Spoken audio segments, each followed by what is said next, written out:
Owesifazane usantanta emoyeni, manje ikhanda selithinte isilingi, kodwa umzimba usaqhubeka nokukhuphuka. Ukuze umkakhe akwazi ukuma aqonde, umyeni kwamphoqa ukuthi abhoboze imbobo kwi-floor elandelayo.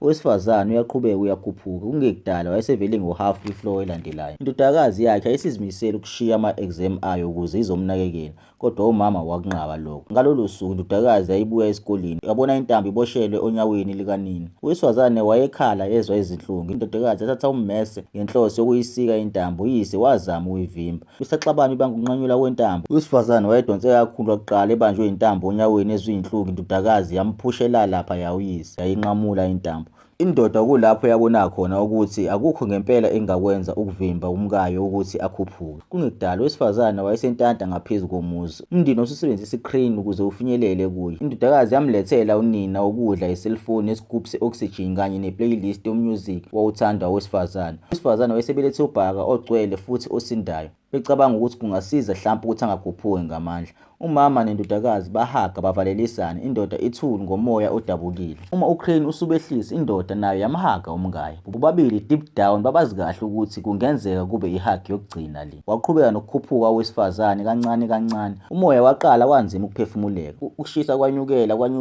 kungekudala kwaqala kwabanda. Nabazika belungu babegodola bababova ebusweni. Ukudla kwase kumphelele esikhwameni. Wayenganandaba kakhulu nalokho. Kwakumkhathaza kakhulu ukukhumbula ekhaya. Wafonela indodakazi yakhe. Akazange ayitshele ngesimo kusona, kodwa wayekhathazekile ngendodakazi yakhe. Wazama ukwenza engathi right, kodwa indodakazi yalivala ucingo ngaphandle kokusho anything. Hhayi ngoba engathandi ukukhuluma nonina, kodwa wayezama ukubamba inyembezi ezayifuna ukuyiqathakela emehlweni. Ngakolunye uhlangothi unina wayekhathazekile, wayefuna ukulalela umusic wakhe. Mhlawumbe angazizwe engcono ngebhadi wayiqathaza umusic player yakhe. Wehluleka ukuzibamba, waskrima kakhulu. Ngaleso sikhathi athi mebheka phansi wabona into yamthusa kakhulu.